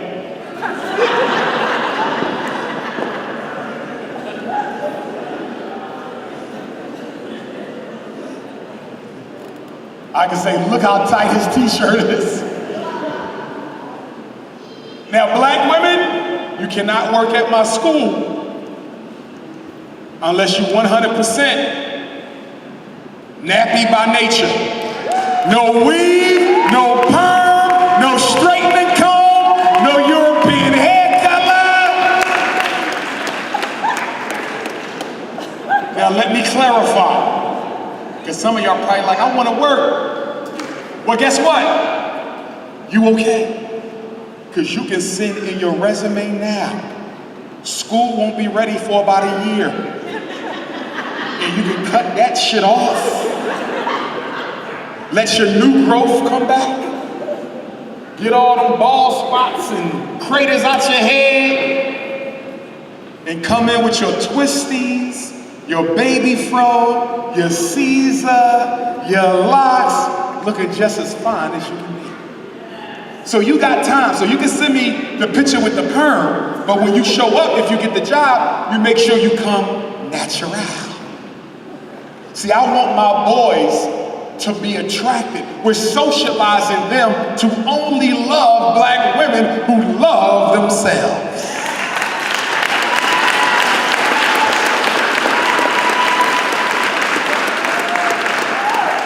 And don't worry, if you forget to cut it off, you know I cut hair.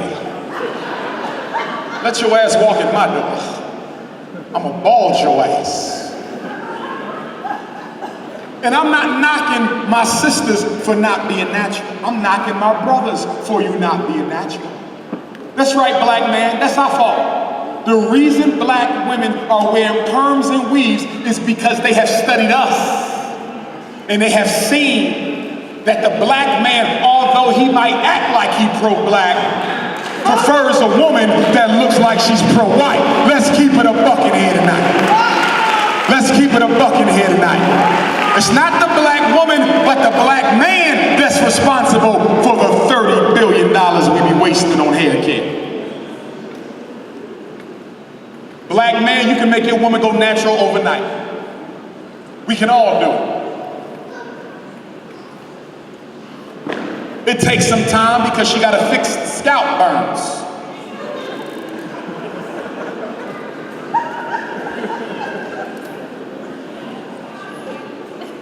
That's why when it's time for me to get married, I only got one question for my wife. It is not how many kids you got. It is not how much money you make. It is not how many degrees. It ain't your religion. I only got one question. Can I see your damn scalp to make sure it ain't no bullet holes on it? Because you ain't gonna get to my honeymoon bed and think you're gonna show me what was under there. Ringworms and centipedes and Mr. T. Black man, if your woman got scalp damage, get you some of that hot shea butter. Some nice almond shea butter. Make it real hot, pour it on her head and massage her head and talk to her head. Say, listen, I need this shit to grow back. We get married in 3 weeks. Please. Ancestors.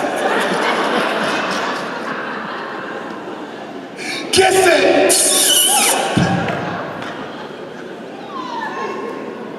I love my sisters. Brothers, put a hand together for the black women in the room for doing the job.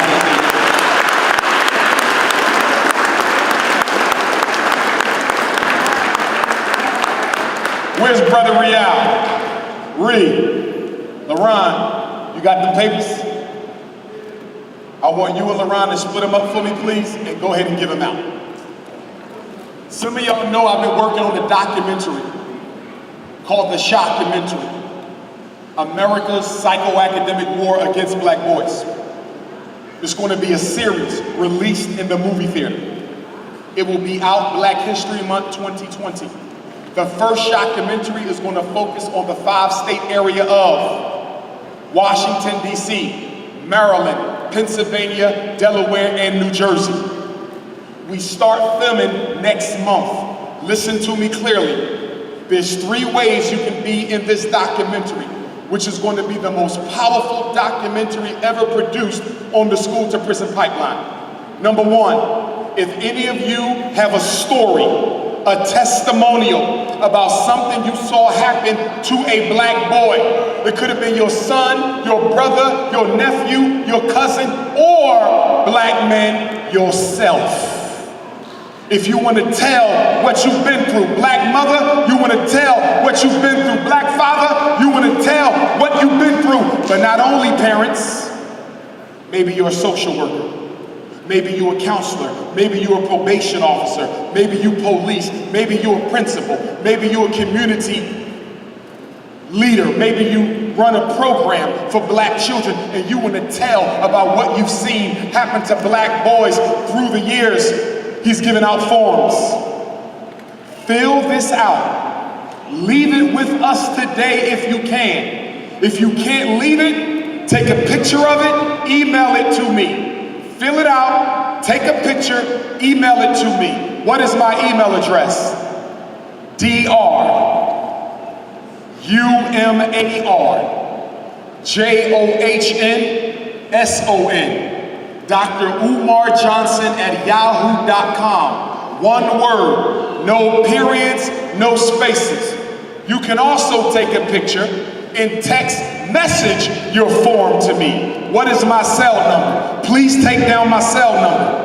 215-989-9858. I repeat, 215-989-9858. One more time for my special ed parents. I'm just joking. 215-989-9858. We start interviewing in 4 weeks. We're coming to New Jersey and we're coming to your house and we're going to sit you down and interview you about what you've seen happen to the black boy in your life. Black man, we're going to sit you down and interview you about what you've been through in your life. Teacher, counselor, social worker, nurse, probation officer, halfway house, whatever you do, if you got a story to tell, fill out that form and get it back to me. That's the first way you can participate. Second way you can participate. Raise your hand if you sing. You make music, you sing. Any singers in here? Okay, you can put them down. Raise your hand if you do conscious hip hop. You rap, conscious hip hop. Put them down. Raise your hand if you do spoken word. We got any spoken word artists? We got a couple. Put your hand down. What about traditional poetry? Any traditional poets? We got a couple of them. This is how you can be in the documentary. 2 ways. Number 1, you can perform your song, your poem, your rap on video. We will tape you and we will include it in the documentary if it's good enough. There will be no background music. You will be outside in Newark, New Jersey, a cappella, no music, singing your song, rapping your rap, or offering your poem. We want it to be natural. We want it to be grassroots. If you want to be performed, to possibly be in my film, you have to perform your poem, your song, your rap. You don't have to dress up. You ain't got to stand up. I just need to see you singing it, the whole thing. I need to see you rapping it, the whole thing. I need to see you offering poetry. Just get somebody to tape you, tape yourself, text it to me, or email me, and I will be in contact with you for when we're coming to Newark to videotape you outside. That's one way. The other way, you say, I don't want to be in the documentary, but I want to submit some music. If you have a song that you want us to use in the film, you must email me the song with the music, and then you must email me a second song, purely instrumental. The instrumental is for the film. The full song is for the mixtape. We're releasing a mixtape and we are releasing a soundtrack to help us raise money to pay for the documentary. You still owe the song. We do not own your music. You're simply letting us use it for the film and to raise money for the film. If you are an up-and-coming artist, this is the best way for you to get exposure. Dr. Umar Johnson travels all over the world. I go to every continent. If you are on my soundtrack, if you are in my documentary, if you are on my mixtape, the whole world will learn who you are. You're talking about millions of dollars worth of free publicity from the most requested black scholar in the world. If you got something and you're trying to get your name out there, now's your chance. What is the deadline? The deadline to submit your art is June the 1st. I must have your poem, I must have your song, I must have your spoken word by June the 1st. If you want to be interviewed, I need to hear from you by the end of the week. I need that form back by the end of this week because I need to call you next week to let you know what day and time me and the film team are coming to Newark to interview you. With that being said, I want to wrap up by saying this. That school that we got in Delaware will not only be a school, it will be a black community organization headquarters. It will be the Taj Mahal of black power. It will be the Timbuktu of Black Nation building. We got 4 buildings, y'all. 2 schools, not 1. We have a large school. That's the Frederick Douglass building. 16 classrooms in a gym larger than this one. Small school, the Marcus Garvey building, 8 classrooms in a separate gym. And then we have a 4th building. If you need a paper, raise your hand. You got a couple over here, need the form. I'm saying that to say that although we educate the boys in the day, in the evening it becomes the black community's organizing center. I want to have a black women's conference. I want all black women to lock themselves in that school for a weekend and work out your problems. How can black women unite? Stop being so petty. Y'all gotta talk about raising children. Y'all gotta talk about starting your own businesses. Y'all gotta talk about healing from your sexual trauma. Y'all gotta talk about helping each other with these babies. Y'all gotta talk about becoming midwives and doulas and start having our babies at home like we used to do. And then I want to have a black man's conference. I want to have a black youth conference and get all my little brothers in there together so we can re-Africanize their consciousness. And then I want to have a Black Wall Street once a month. Can you imagine? Everybody in America, black, come to the school. And every black business on the East Coast is in the same place at the same time. And you can buy your clothes, your shea butter, your incense, your vegan food, your jewelry, you can get your business consult, your health consult, your insurance consult, all under the same roof at the same time. Black Wall Street. Brothers and sisters,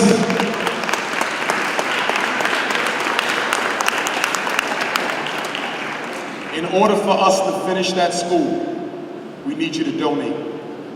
There's three ways you can donate.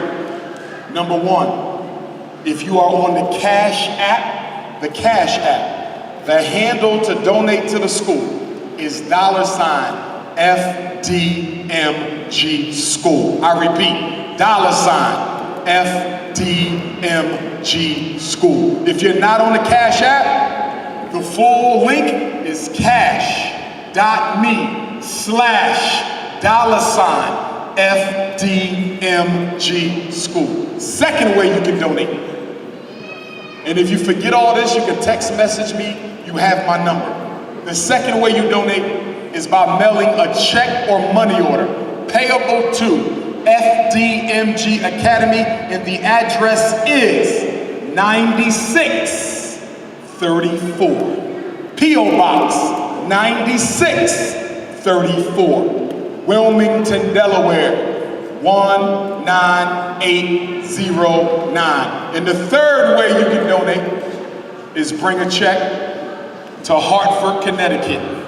Sunday, May 19th, Malcolm X's 94th birthday. I will be speaking in Hartford, Connecticut for the first time ever at the Artist Collective in Hartford, 2 hours from where you're sitting.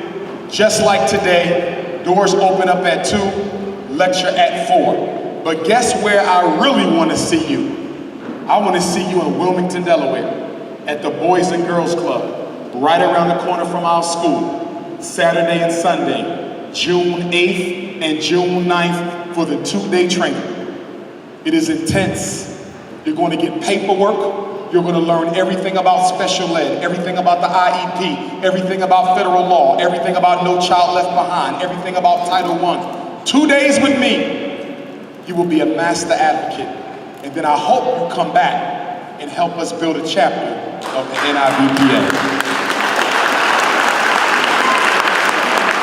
As I close, my family was brought to America in 1701. A black man by the name of Bailey stole her from Nigeria. He married a black woman by the name of Selah. In 1745, they had Grandma Jenny. In 1774, 2 years before the Declaration of Independence, Grandma Jenny gave birth to Grandma Betsy. Grandma Betsy was born a slave, but she married a free black man, Grandpa Isaac. They had 12 children. One daughter was named Harriet. Another daughter, my 5 times great-grandmother, her name was Betsy. These 2 sisters were raped by Aaron Anthony, the white man who owned my family. As a result of that rape, in 1818, Aunt Harriet gave birth to the greatest black leader in American history. His name was Frederick Augustus Washington Bailey. At the age of 20, Cousin Frederick ran away from slavery and changed his name to hide his identity on the Underground Railroad. So in 1838, Frederick Bailey became Frederick Douglass. The next year, my grandmother Betsy gave birth to Frederick's first cousin and half-brother, my 4 times great-grandfather, Stephen Henry Bailey. If you've ever read Frederick Douglass's Narrative of the Life of Frederick Douglass, or My Bondage and My Freedom, or The Life and Times of Frederick Douglass, he talks about growing up on Tuckahoe Creek with Cousin Stephen. Cousin Stephen is Stephen Henry Bailey, Dr. Umar's 4 times great-grandfather. Grandpa Stephen was born July the 1st, 1819. He wasn't as lucky to run away like Frederick. He married a black woman on the Lloyd slave plantation, my grandma Caroline. In 1841, 10 years after the Nat Turner War, they gave birth to my 3 times great-grandfather, George Washington Bailey. the first black public school teacher in Dayton, Maryland. The Civil War starts in 1861. Frederick doesn't fight, but he sends Lewis and Charles up to Boston, and the two sons of Frederick Douglass fight in the 54th Massachusetts Colored Regiment. If you've ever seen the movie Glory, Glory is about the sons of Frederick Douglass. My grandfather Stephen and his son, my grandfather George, father and son, fought side by side in the United States Colored Troops of Maryland. When the Civil War is over, Grandpa George marries Grandma Annie. Grandma Annie is the niece of Bishop Alexander Wayman, the 7th Bishop of the African Methodist Episcopal Church. If you ever heard of William Still of the Philadelphia Underground Railroad, who collected the largest compilation of escaped slave narratives, well, guess where he got that office from? It was my uncle, Bishop Wayman, that gave William Still control of the Philadelphia Underground Railroad office. And so then, Grandpa George and Grandma Annie had Grandma Caroline. She moves to Philadelphia after her parents died. She gives birth to Grandma Vivian. Grandma Vivian falls in love with a Spanish-speaking Cuban immigrant from Havana, Cuba, my great-grandfather Cicero. They give birth to my grandma Ida, who died 1 year ago, April the 30th, 2018. She meets and marries James Johnson, and they have Jamal Johnson, and he meets and marries Barbara in North Philadelphia. And on August the 21st, the anniversary of the Haitian Revolution, August the 21st, the anniversary of the Nat Turner War, August the 21st, the anniversary of Frederick Douglass's Fugitive Slave Convention, August the 21st, the anniversary of the George Jackson Prison War, Umar Johnson was born in Philadelphia, Pennsylvania.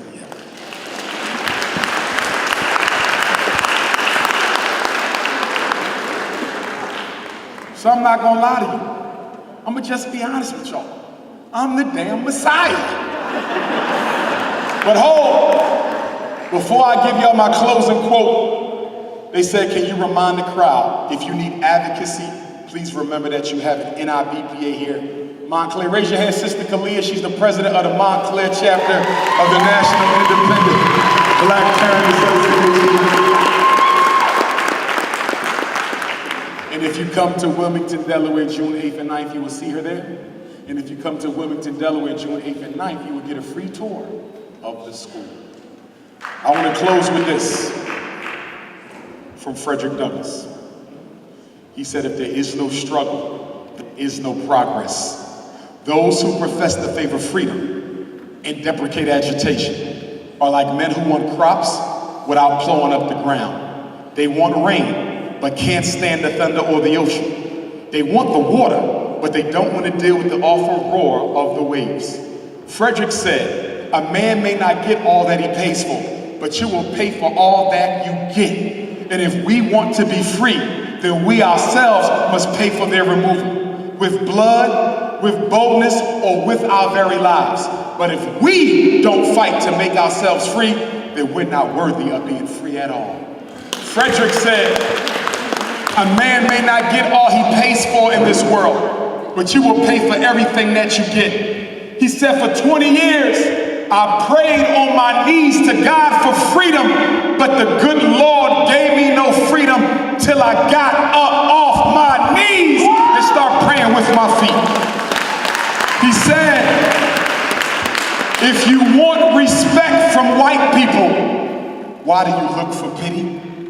The man who pities you will never respect you, and the man who respects you has no need for pity. He said, but most of all, remember, power concedes nothing without a demand. It never did, and it never will. The most honorable Marcus Messiah Garvey, leader of the largest black organization in modern history, the man who gave us this red, black, and green flag once said, without confidence in yourself, you are twice defeated in the race of life. With confidence, you have won, even before you have started. Queen Mother Harriet Tubman was once asked, all those years you spent on the Underground Railroad, did you ever get scared? She said, never. But there were times that I almost got caught. And whenever I almost got caught, I would get on my hands and knees and call to Almighty God for a way out of that situation. And Queen Mother Harriet said, whenever I called on the Most High God, He would find a way for me to get up out my situation. She said, not only was I the lead conductor of the Underground Railroad, I was a nurse in the Civil War. I was a spy in the Civil War. I was a scout in the Civil War. Not only that, I moved to Auburn, New York, and took what little money I made in the Civil War washing clothes, and I built an old folks home for black people. And I built a hospital for black people. And Harriet Tubman's first husband was a coon, so she divorced him and married another husband. And guess what, black woman? Harriet Tubman's second husband was 20 years younger than her. Hey! It keeps you young. Queen Mother Harriet said, I freed a lot of Africans, hundreds. I could have freed more if they only knew that they were Africans. I want to leave you with one last parable. The story of Booker T. Washington. Born a slave, he walked to Hampton Institute in Virginia. When he got to Hampton Institute, he couldn't afford to pay for college. So he begged the white principal of Hampton to let him work his way through school. When he finished his studies, the principal of Hampton got a phone call. A black community in Tuskegee, Alabama wanted a Negro educator who could come and help them learn how to make a living. Booker T took the job. When he got to Tuskegee, there was no school. He had to use a half-finished church in Old Barn. He struggled. When the first class of students came to Tuskegee, they said, where's our dorm, lunchroom, lecture hall? Booker T said, you're standing on it. He made the students of Tuskegee build their own bricks, make their own dorms, they cooked their own food, they sewn their own clothes. They became so famous for making bricks that the white construction companies will come buy bricks from the students of Tuskegee instead of other white males. Booker T said, I need a science teacher. He heard of a black man by the name of Dr. George Washington Carver, the first of his race to get a PhD in agricultural science in the state of Iowa. Dr. George Washington Carver was castrated as a child. White people removed his reproductive because they feared that he would want to rape their daughter, so they castrated him. That's why George Washington Carver never had any children, and that's why his voice was so high-pitched, because he was castrated. Booker T came to Dr. Carver and said, will you come and work at my school? At the time, George Washington Carver was being recruited by the U.S. Army. George Washington Carver was being recruited by the top pharmaceutical companies because he was the #1 scientist, not black, not black. He was the #1 scientist in America, period. He turned all that down, and he came down to Tuskegee to work for Booker. And when he got there, he said, Booker T. Washington, where's my office? Where's my science lab? Where's my dormitory? And Booker said, George, I was born in slavery just like you. All we got is what you see. And that black man born a slave did not complain. He went to the trash of the students of Tuskegee, Alabama. He took out plastic, copper, aluminum, iron, wood, and from the garbage of the students of Tuskegee Normal School, gave us more than 300 products from the peanut, gave us more than 500 products from the sweet potato, gave us more than 200 products from the soybean. New Jersey, I got a question for you. How is it our ancestors had nothing and made everything? You got everything and have made nothing. Newark, New Jersey, one love, black family. Thanks for coming out.